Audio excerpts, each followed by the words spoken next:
दर्शकगण, श्रोतागण, भाइयों और बहनों के खास विशेष कार्यक्रम में आप सभी का हार्दिक स्वागत है, अभिनंदन है, सत्कार है।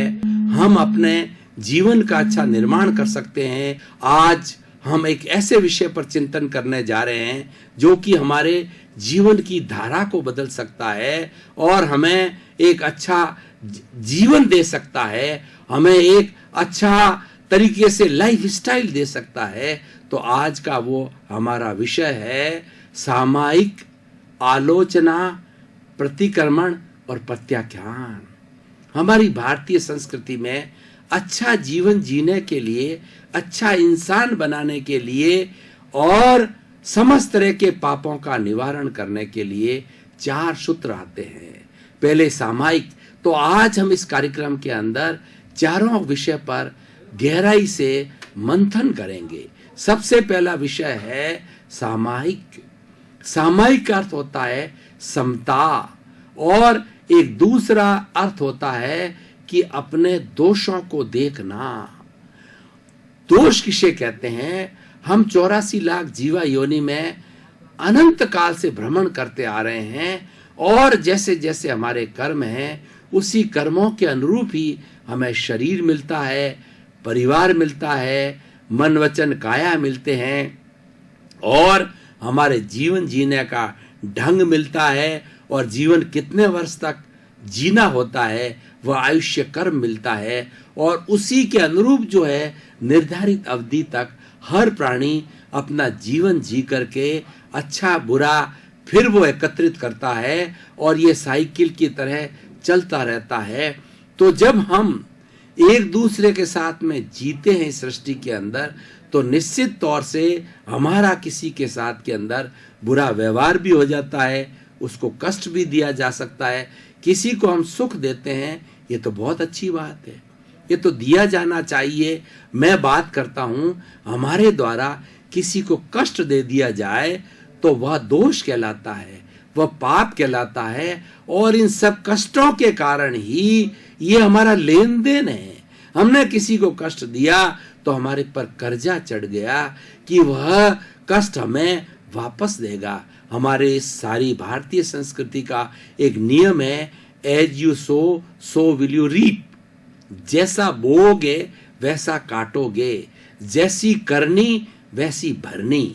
यानी हम जैसा कॉज डालेंगे वैसा इफेक्ट होगा, जैसा हम बीज बोएंगे वैसा पौधा तैयार होगा, वृक्ष तैयार होगा।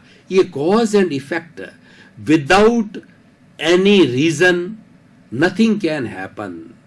बिना कारण के कोई कार्य नहीं होता है। इस सृष्टि के अंदर कोई भी कार्य होता है उसका कोई न कोई कारण अवश्य होता है। इसीलिए ये एक प्राकृतिक नियम है, ये सार्वभौम सत्य है, ये यूनिवर्सल लॉ है और ये शाश्वत नियम है। इसके आधार पर ही ये सारी सृष्टि चलती है। तो हम एक दूसरे के साथ में जब बर्ताव करते हैं और दोष हम अर्जित कर लेते हैं तो उन दोषों को जब तक हम छुटकारा उन दोषों से नहीं होता है तब तक हमें मुक्ति नहीं है। इसीलिए दोष को समझने वाली बात है, हमारा किसी के साथ 84 लाख जीवा योनि के किसी भी प्राणी के साथ में मन से, वचन से, काया से उसको दिया गया कोई तरह का कष्ट है वह दोष कहलाता है। और इस पूरे एपिसोड के अंदर बार बार दोष आएगा तो दोष को समझना बहुत जरूरी है। अब देखिए, सामायिक का अर्थ होता है कि अपने दोषों को देखना। अगर हम दूसरों के दोषों को देखेंगे तो हमें क्या लाभ होने वाला है?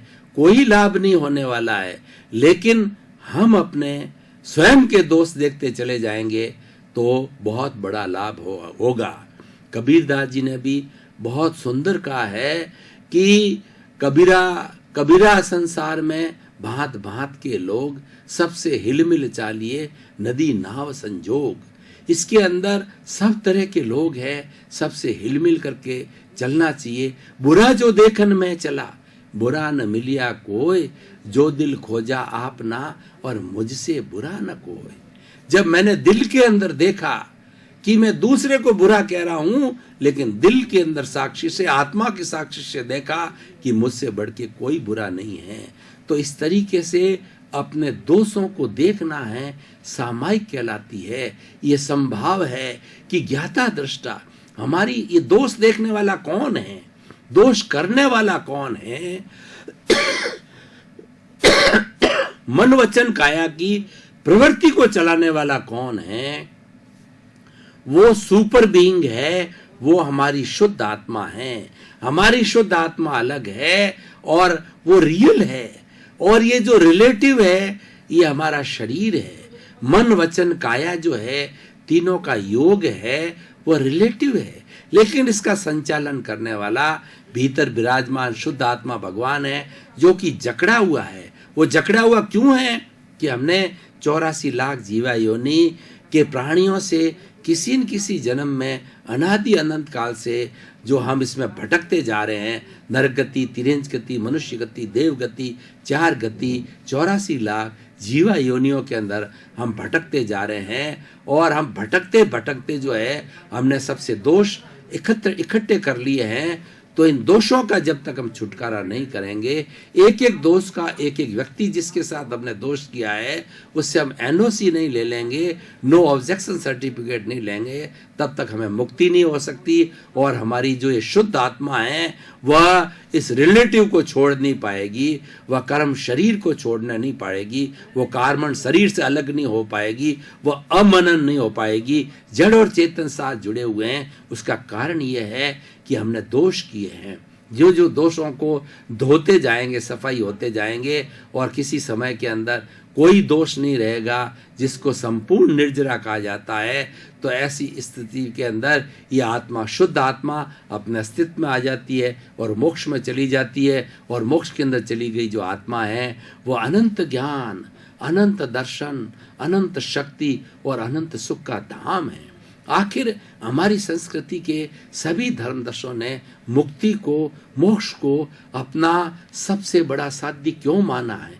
इसका कारण यह है कि हम प्रतिदिन जो कार्य करते हैं उसमें एक संयोग के साथ में, हर संयोग के साथ में वियोग जुड़ा हुआ है, हर सुख के साथ में दुख जुड़ा हुआ है। लेकिन हम शाश्वत सुख चाहते हैं, वह शाश्वत सुख मोक्ष के अंदर है, वो ब्लिस है, और वो हमारी शुद्ध आत्मा का गुण है। और वह तब प्राप्त किया जाएगा कि संपूर्ण दोषों से हम मुक्त हो जाएंगे। तो सामायिक अर्थ हुआ अपने दोषों को देखना। अब दूसरे में चीज में आइए कि आलोचना, अपने दोषों को स्वीकार करना। किसी भी कोर्ट के अंदर जो कोई केस चलता है तो वहां का जो जज है एविडेंसेस के माध्यम से और जितने जितने प्रकार है उन सब के माध्यम से वह सेटिस्फाई नहीं हो जाता है, यानी वह उस दोषी को, उस प्रोसिक्यूटर को जिसने की दोष किया है उसका वो स्वीकार नहीं कर लेता है दोष, जब तक वह कोई न्याय नहीं देता है। एविडेंस से स्वीकार करने का एक माध्यम हो जाता है, चाहे वो अपने मुख से माध्यम करे, चाहे एविडेंस से ये बताए कि उसने दोष किया है, उसके माध्यम से जो है उसको दंडित किया जाता है। तो ये होगा कि दोषों को स्वीकार करना।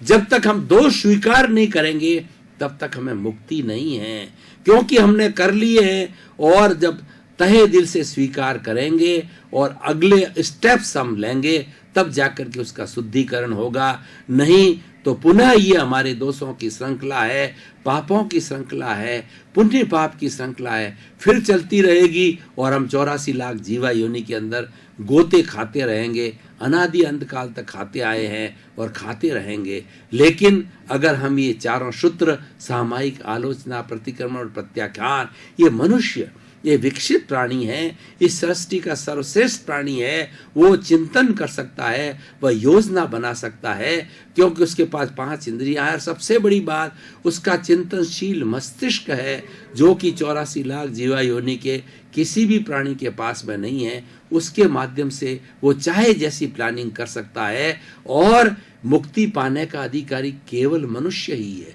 मनुष्य के पास ये पट्टा है कि वो मुक्ति जा सकता है, मोक्ष जा सकता है। तो ये हो गया आलोचना का अर्थ होता है अपने दोषों को स्वीकार करना। और तीसरा है कि प्रतिक्रमण। अब आपने दोष देख लिए, दोषों को स्वीकार कर लिया। अब प्रश्न यह है कि इन दोषों का हम शुद्धिकरण कैसे करें। उसके लिए एक व्यवस्था है प्रतिक्रमण। प्रतिक्रमण का होता है कि दोषों को धोना। कपड़ा जैसे कि ये देखिए एकदम काला है, और कोई भी काला कलूटा अगर कोई भी कपड़ा है उसके ऊपर साबुन से उसको धोया जाए तो उसके ऊपर कितनी भी गंदगी हो, वो डिटर्जेंट लगाने से, वह टाइड लगाने से एकदम साफ झक दिखाई देने लग जाता है। तो ये अपने दोषों को धोने को प्रतिक्रमण कहते हैं। प्रतिक्रमण कैसे किया जाता है कि 84 लाख जीवा योनि के प्राणियों को जो है आप प्रार्थना करो कि कैसे प्रार्थना करनी चाहिए। मैं उसकी विधि बताता हूं कि सबसे पहले 84 लाख जीवा योनियों की संख्या क्या है उनको बोलो। 7 लाख पृथ्वी का है, 7 लाख अप का है, 7 लाख तेजस का है, 7 लाख वायु का है, 10 लाख प्रत्येक वनस्पति का है, 14 लाख साधारण वनस्पति का, 2 लाख बेंद्रिय, 2 लाख देन्द्रिय, 2 लाख चतुर्न्द्रिय, 4 लाख नारकी, 4 लाख देवता, 4 लाख तिरेंच पंचेंद्रिय, 14 लाख मनुष्य की जाति, 4 गति 84 लाख जीवा योनि के प्राणियों को किसी भी भाव में मेरे द्वारा मन से, वचन से, काया से, करने से, करवाने से, अनुमोदने से कष्ट हुआ हो तो समस्त प्राणियों से शुद्ध अंतःकरण से मैं क्षमा चाहता हूं, मैं उनको क्षमा करता हूं, वे मुझे उसको क्षमा करें। और 84 लाख जीवा योनि के प्राणियों को मैं निर्दोष मानता हूं और निर्दोष घोषित करता हूं। यानी बार बार हम प्रत्यक्ष रूप से जिसके साथ हमारा गलत व्यवहार हुआ है, हम उसके पास जाकर उसकी शुद्ध आत्मा से प्रार्थना करके कर सकते हैं। लेकिन हमको मालूम नहीं, जाने अनजाने में कब हुआ, तो हम अप्रत्यक्ष रूप से उस व्यक्ति की, उस प्राणी की शुद्ध आत्मा से प्रार्थना कर सकते हैं। देखिए शुद्ध आत्मा होती है वो अव्याबाद कहलाती है। अव्याबाद का अर्थ होता है जितनी 84 लाख जीवा योनि में शुद्ध आत्माएं हैं वो मुक्त आत्माएं होती है, लेकिन वो बंधी हुई है वो बद्ध आत्मा है, इस कारण से शरीर के अंदर है। लेकिन उसकी शुद्ध आत्मा को हम साक्षी मान करके हम उनसे प्रार्थना करें तो निश्चित रूप से जो है हमको वो शुद्ध आत्मा वो माफ करती है। क्योंकि कोई भी शुद्ध आत्मा की प्रॉपर्टी है कि वह किसी को दुख नहीं देती है, न तो सामने वाली दुख देती है, और वही आत्मा मेरे पास है वह भी दुख नहीं देती है। लेकिन जो भी दोष हो गए हैं वो उसको एविडेंस रख करके उसकी साक्षी से जो है हम ये प्रतिक्रमण करते हैं बार बार, तो निश्चित रूप से जो है हमारा शुद्धिकरण होता है। तो इसीलिए ये प्रतिक्रमण का फॉर्मूला होता है, ये बार बार प्रति समय हर समय किया जाना चाहिए, और ऐसा करने से हमारे दोष धुलते रहते हैं। अब आप देखिए सामायिक का अर्थ हो गया अपने दोषों को देखना, और उसके बाद में आलोचना का अर्थ हो गया कि अपने दोषों को स्वीकार करना, और तीसरा हो गया प्रतिक्रमण। प्रतिक्रमण का अर्थ होता है कि अपने जो दोष है उनकी आलोचना करना, बार बार क्षमा मांगना, प्रार्थना करना। अब आता है प्रत्याख्यान। हमने ये तीनों चीजें तो कर ली, लेकिन प्रत्याख्यान का अर्थ होता है कि हमने जो दोष कर लिए हैं उससे हमें भारी हो गए हैं, उन पापों से हम भारी हो गए हैं, तो उन भविष्य में हमारे और दोष ना हो, हमारा भारीपन और ना बढ़े, तो उसके लिए प्रत्याख्यान करना चाहिए कि मन से, वचन से, काया से प्राप्त मन वचन से जगत के किसी प्राणी को किंचित मात्र भी दुख न हो, दुख न हो, दुख न हो, न तो दिया जाए और न सोचा जाए और न किया जाए। तो इस तरीके का बार बार चिंतन करने से जो है ये प्रत्याख्यान होता है कि हम किसी को कष्ट दें ही नहीं। कष्ट देने से हमारी आत्मा भारी होती है और वह शरीर के अंदर जो है बाधित होती है। तो ये हो गया आज का विषय, सामायिक आलोचना, प्रतिक्रमण और प्रत्याख्यान। अब भाइयों और बहनों, हम थोड़ा सा देखें कि इसकी एप्लीकेशन आज के युग के अंदर क्या है। आज का जो वर्तमान का सिनेरियो है उसके अंदर ये चारों सूत्र जो है क्या काम के हैं, इससे क्या बेनिफिट है, इससे व्यक्ति को क्या लाभ है, समाज को क्या लाभ है, देश को क्या लाभ है, विश्व को क्या लाभ है, मानवता को क्या लाभ है और संपूर्ण चराचर जगत को क्या लाभ है। अगर ये चारों ही सूत्र का व्यक्ति पालन करे तो निश्चित रूप से उसका जीवन आदर्श जीवन बनेगा। वह शांति को प्राप्त करेगा, सुख को प्राप्त करेगा और उसके साथ साथ में उसके कदम हैं वह मुक्ति की ओर चले जाएंगे। मुक्ति की ओर कदम ले जाने के लिए ये 4 सूत्र बहुत ही सुंदर सूत्र है जो कि हमारी भारतीय संस्कृति के अंदर जो है इनको लाया गया है। अब ये तो बात व्यक्तिशः हो गई। समाज के अंदर इन चारों सूत्रों को लागू किया जाए तो क्या लाभ होता है कि इन 4 सूत्रों के अंदर एक व्यक्ति दूसरे व्यक्ति के साथ में जब रहता है तो मनुष्यों के समूह को समाज कहा जाता है। बहुत से मनुष्य मिलकर के, बहुत से मनुष्यों का जो समूह है वो समाज कहलाता है। और उस समाज में रहने वाले व्यक्ति जो है वो ये सभी चिंतन करने लग जाएंगे कि मुझे किसी को कष्ट नहीं देना है, तो उसके सभी के चिंतन से शांतिपूर्ण सह अस्तित्व होगा और एक दूसरे के प्रति भाईचारा, प्रेम, सौहार्द, सद्भावना, करुणा, ये जो मानवीय मूल्य हैं वो समाज के अंदर पैदा होंगे और वो पैदा होने से एक अच्छे समाज का निर्माण होगा।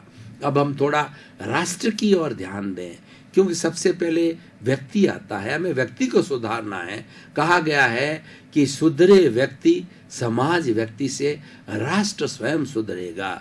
सारे विश्व को लेवें, सारी मानवता को लेवें तो उसकी छोटी से छोटी यूनिट होती है, वह मनुष्य कहलाता है। जैसे कि हमारी जो हम गिनती करते हैं उस गिनती के अंदर सबसे बड़ी छोटी इकाई होती है वो 0 होती है। अगर 0 किसी के साथ नहीं लगाया जाए तो 9 की जो संख्या है वो विस्तार नहीं पा सकती है। उसको विस्तार पाने के लिए 0 का लगना बहुत जरूरी है। ठीक उसी तरीके से जो हमें अपने विस्तार पाने के लिए सारे विश्व का जो है हमें इन चारों सूत्रों को पालन करना बहुत जरूरी होगा। मानवता की बात हम करें तो पूरा विश्व के अंदर 7 अरब की जनसंख्या है, वो एक वसुधैव कुटुंब की तरह जीवन यापन करे, शांतिपूर्ण अस्तित्व से जीवन यापन करे, वो किसी एक दूसरे को कष्ट न दे, तो एक सुंदर विश्व का निर्माण हो सकता है। हमारा मुख्य उद्देश्य यही है, भारतीय संस्कृति का उद्देश्य यही रहा कि व्यक्ति अपना जीवन आनंद के साथ जिए, लेकिन वह दूसरे को भी कष्ट न दे। इस सृष्टि के अंदर 84 लाख जीवा योनि के प्राणी अपने अपने कर्मों के अधीन जीते हैं, कर्मों के अधीन वो जन्म लेते हैं और सभी सुख चाहते हैं, दुख कोई नहीं चाहता है और उसको कोई क्रिएट नहीं करता है, सृष्टि क्रिएट करता है। तो मनुष्य को क्या जो है अधिकार है कि वह उसके प्राणों का हनन करे, उसको दुख दे, उसको कष्ट दे, क्योंकि ये प्रकृति का नियम नहीं है। प्रकृति तो इसीलिए मेरे कहने का अर्थ ही आज के विषय के माध्यम से अगर सामायिक आलोचना, प्रतिक्रमण और प्रत्याख्यान का पालन करेंगे तो हम प्रकृति के करीब आ जाएंगे, हम प्राकृतिक बन जाएंगे। प्रकृति यही चाहती है कि आप किसी को कष्ट मत दो, और अगर आपने कष्ट दे दिया है तो शुद्ध अंतःकरण से क्षमा याचना करो, वो आपको क्षमा कर देगा।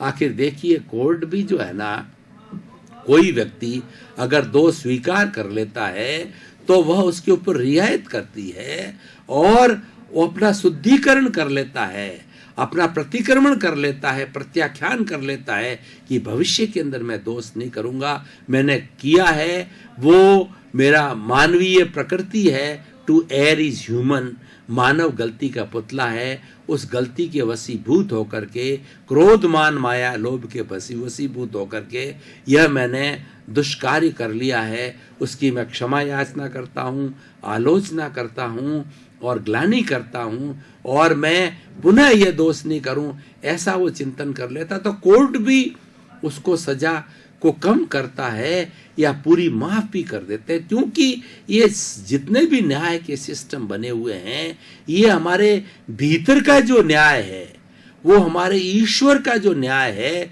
उस पर आधारित है। ईश्वर का न्याय क्या है कि अगर आप अपनी सामायिक आलोचना, प्रतिक्रमण, प्रत्याख्यान करते हो तो मैं तुम्हारे साथ में हूं और मैं तुम्हें माफ कर दूंगा। देखिए भगवान कृष्ण ने गीता में क्या कहा है। भक्ति मार्ग है, भक्ति मार्ग के साधकों के लिए, भक्ति मार्ग के अनुयायियों के लिए गीता में भगवान कृष्ण ने क्या कहा है कि तुम्हारे जितने पुण्य हैं, पाप हैं, सब मेरे को समर्पित कर दो। तुम भक्ति भाव से मेरे में रम जाओ, तुम्हारी सांसें मेरी है, तुम्हारा मन वचन काया जो है वो मेरा है, तुम मेरे को समर्पित हो जाओ, जो भी कार्य करो वह मेरे को समर्पित होकर के करो, तो मैं तुम्हें समस्त दोषों से मुक्त करके तुम्हें मुक्ति दिला दूंगा। ये वही बात है जो मैं कह रहा हूं, जो गीता में कहा गया है और जो मैं आपको बता रहा हूं, बिल्कुल वही बात है। और किसी भी धर्म दर्शन को, चाहे हमारी प्राच्य संस्कृति के धर्म दर्शन है या पाश्चात्य संस्कृति के धर्म दर्शन है, हमारी जो ये ईस्टर्न फिलोसॉफी है, हमारी प्राच्य संस्कृति के अंदर 55 तरह के धर्म दर्शन आज विश्वविद्यालयों के अंदर पढ़ाए जाते हैं और विद्यार्थीगण पढ़ते हैं। और इसी तरीके से पूरे 7 अरब की जनसंख्या के विश्व के धर्म दर्शनों को लेवें तो 360 के आसपास वह संख्या आती है। लेकिन हर एक के अंदर ये सामायिक आलोचना, प्रतिक्रमण, प्रत्याख्यान जो है ये यूनिवर्सल ट्रुथ है। और ये बताया गया है कि शुद्धि करने का और मुक्ति प्राप्त करने का ये बहुत सरल जरिया है और ये हर व्यक्ति कर सकता है। क्यों कि जब व्यक्ति का, कहते हैं कि व्यक्ति का जब मन बदल जाता है तो व्यक्ति प्योरिटी की ओर जाने लग जाता है। जब हमारे भीतर परिवर्तन आता है, हम बदल जाते हैं तो एक अच्छा इंसान बनते हैं। आप देखिए बड़े बड़े डाकू हुए हैं, जैसे ये वाल्मीकि जी और तुलसीदास जी, ये बहुत माने हुए डाकू थे, लेकिन उनके भीतर से उनके परिवर्तन हुआ। उन्होंने भीतर से अपने किए गए दोषों की उन्होंने बहुत से दोष किए, बहुत से जीव जंतुओं को कष्ट दिया, लेकिन भीतर आलोचना प्रारंभ की, सामायिक प्रारंभ किया और प्रत्याख्यान किया, प्रतिक्रमण किया, उनके अंदर शुद्धिकरण हुआ और शुद्धिकरण होने से उन्होंने वो महान पुरुष बन गए और उन्होंने रामचरितमानस लिखा, उन्होंने रामायण लिखी और आज वो पूजनीय हो गए। तो ये परिवर्तन कौन लाता है? ये परिवर्तन सामायिक आलोचना, प्रतिक्रमण, प्रत्याख्यान लाता है। और ये ऐसा सटीक सिद्धांत है, बिना किसी भी जाति, लिंग, धर्म, भेदभाव, भाषा के हर एक पे लागू होता है। मानव मात्र पर लागू होता है, प्राणी मात्र पर लागू होता है। दूसरे प्राणियों में इतना विकास नहीं है मस्तिष्क का, और बहुत से ऐसे प्राणी हैं बोल नहीं सकते, उनके 5 इंद्रियां नहीं हैं, उनके किसी के 1 इंद्रिय है, कोई 2 इंद्रिय वाला है, कोई 3 इंद्रिय वाला है, कोई 4 इंद्रिय वाला है, कोई 5 इंद्रिय वाला है, तो भी उसके पास में विकसित मस्तिष्क नहीं है। विकसित मस्तिष्क मनुष्य के पास ही है। मैं आपको इतनी बड़ी बड़ी बातें, इतने बड़े बड़े सिद्धांत बता रहा हूं, मैं उसको भूत से जोड़ रहा हूं, वर्तमान की बात कर रहा हूं, भविष्य से जोड़ रहा हूं, होलिस्टिक सॉल्यूशन दे रहा हूं, यूनिवर्सल ट्रुथ की बात कर रहा हूं, 7 अरब की जनसंख्या के मुक्ति की बात कर रहा हूं, समस्त चराचर जगत के मुक्ति की बात कर रहा हूं, सबके मोक्ष की बात कर रहा हूं। ये कौन कर सकता है बात? ये केवल मनुष्य कर सकता है, चिंतनशील मनुष्य कर सकता है, क्योंकि उसके बाद में विकसित मस्तिष्क है। तो भाइयों और बहनों, दर्शकगण, श्रोतागण, इस विकसित मस्तिष्क का और हमारे सर्वश्रेष्ठ प्राणी होने का सबसे बड़ा जो है वो कर्तव्य क्या है कि हम प्राप्त मन वचन काया से जगत के किसी भी प्राणी को किंचित मात्र भी दुख न दें, दुख न दें, दुख न दें। और ईश्वर से भीतर विराजमान शुद्ध आत्मा भगवान हमारा ईश्वर है, उससे हम प्रार्थना करें कि मुझे ऐसी शक्ति दो कि मेरे द्वारा किसी भी व्यक्ति को किसी तरह का कष्ट न पहुंचे। देखिए कितनी सुंदर बात है। ये बात एक वसुधैव कुटुंबकम की बात है, ये शांतिपूर्ण से अस्तित्व की बात है, ये live and let others live की बात है। यह अच्छा समाज बनाने की बात है, अच्छा इंसान बनाने की बात है, अच्छा विश्व बनाने की बात है, क्योंकि ऐसी थ्योरी है जो हर एक इसका पालन करे तो बहुत बड़ा परिवर्तन आ सकता है। भाइयों और बहनों, दर्शकगण, श्रोतागण, आज के बदलते इस परिवेश के अंदर जहाँ आतंकवाद है, जहाँ असहनशीलता है, जहाँ हिंसा भरी हुई है, घर की हिंसा हो रही है, समाज में हिंसा हो रही है, राष्ट्र में हिंसा हो रही है, स्त्रियों की हिंसा हो रही है, बच्चों की हिंसा हो रही है, इन सब को रोकने के लिए ये सूत्र जो है एक रामबाण का काम कर सकता है।